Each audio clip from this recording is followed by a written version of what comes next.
Hello and welcome students in your online English class provided by your school Sumit Singh Convent School, Bhupiya Mo Pratapgarh. I am your English teacher Rahul Misra. Today I am here with your English reader book for class 8. So my dear students, कैसे हैं बच्चों आप सब? I hope all of you will be very good at your home and your study is going perfectly as at your home, as well as the homework you are getting from your school you are also doing in a regular way. Okay. So my dear students, let's start with our book that what we are going to learn today. तो चलिए हम देखते हैं कि आज हम क्या सीखने वाले हैं. Okay, as this is our book and everyone will open your book with a pencil in your hand. As students, you know that we have done the chapter number 1 in our previous classes. Okay, and we have already done the chapter number 2 with their complete exercise also. Okay, so we were reading the chapter number 3, the great grandfather, a story. Okay, that is on page number 18. So we are moving on the page number 18 for the third chapter. First, the Rhodora. Okay, chapter number 2, the last stonemason's work, and the chapter number 3. We were reading the chapter. Okay, and in our last passage we read that, and why should he you devil, I said. और वह ऐसा क्यों करेंगे, तुम शैतान हो, मैंने कहा. Okay, this was the last line. Okay, so now today we are going to read from page number 22. Okay, from here. So let's start. You are a villain. तुम एक विलन हो, तुम एक खलनायक हो. You have been troubling Peter Pan and his friend. तुमने Peter pan और उनके दोस्तों को परेशान किया है. Okay, God does not let people like you go into heaven.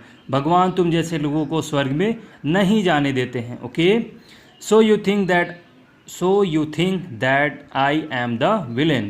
So तुम इसलिए तुम ऐसा सोचते हो कि मैं एक विलन हूँ या खलनायक हूँ. Okay, even though you know Peter Pan did not want to grow up. Okay, even जबकि तुम जानते हो कि पीटर पैन अभी बड़ा होना नहीं चाहता. ओके, सो इसलिए well I think Peter pan needed just a little push.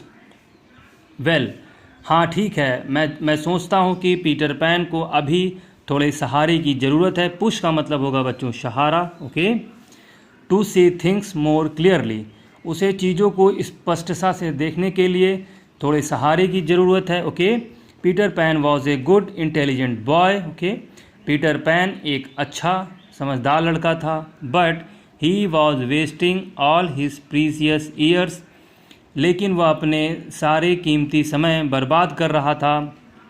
Life when filled with fun, जीवन जब फन या फिर खेल से भरा हुआ है, आनंद से भरा हुआ है, is good for some time, यह कुछ समय के लिए अच्छा है. Okay, but over indulgence. Okay, indulgence का मतलब भाग. ओके, ऑफ एनीथिंग, लेकिन किसी भाग के ऊपर, tends to turn it bad. Okay, लेकिन यह किसी भाग के ऊपर जाने से या बुरा भी साबित हो सकता है. ओके, लेकिन जब चीज़ें ओवर हो जाती हैं या फिर अपनी लिमिट को क्रॉस कर जाती हैं तो यह बहुत बुरा होने लगता है. Okay, tends to turn it bad. And you would want me to believe that you did not over indulge. Okay, और तुम मुझे यह विश्वास कराना चाहते हो कि तुमने ओवर क्रॉस नहीं किया. ओके, या तुमने लिमिट क्रॉस नहीं करी. ओवर इंडल्ज का मतलब अपना भाग क्रॉस करना. ओके, किसी हिस्से को ऊपर जाना या फिर लिमिट क्रॉस करना, जिसे हम बोलते हैं ना लिमिट क्रॉस कर देना, अपनी मर्यादा भूल जाना. So it's called off course I did. हाँ निश्चित ही मैंने किया. But because of my doing just what you accused me of, लेकिन मेरे करने के कारण ही तुम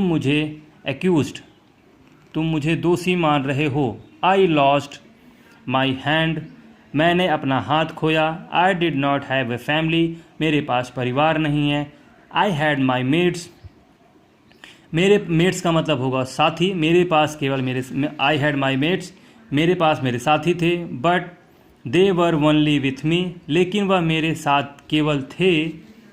बिकॉज ऑफ फियर, लेकिन वह केवल मेरे पास डर के कारण थे. रैदर देन, इसके अलावा, एनी अफेक्शन और respect, rather than any affection और रिस्पेक्ट, ना तो या तो ना किसी लगाव या फिर ना किसी सम्मान के कारण। Okay, as he said all this, और जैसे ही उसने ये सब कहा, हिज फेस, उसका चेहरा, टर्न पेल, उसका चेहरा पीला हो गया, he became sad and soon speechless, वह दुखी हो गया और जल्द ही, स्पीचलेस का मतलब हो गया बच्चों बिना शब्द के, या हम निशब्द बोलते हैं। ओके, जिसके पास कोई शब्द ना बचा हो वो स्पीचलेस होता है। Okay, I know you won't believe me, मैं जानता हूँ तुम मेरा विश्वास नहीं करोगे। Captain hook looked defeated, captain hook हारे हुए दिखे। ओके, या महसूस हुए। डिफीटेड का मतलब होगा बच्चों हारे हुए। Okay, but I do, captain hook I do, I said, लेकिन मैं करता हूँ कैप्टन हुक, मैंने कहा। ओके,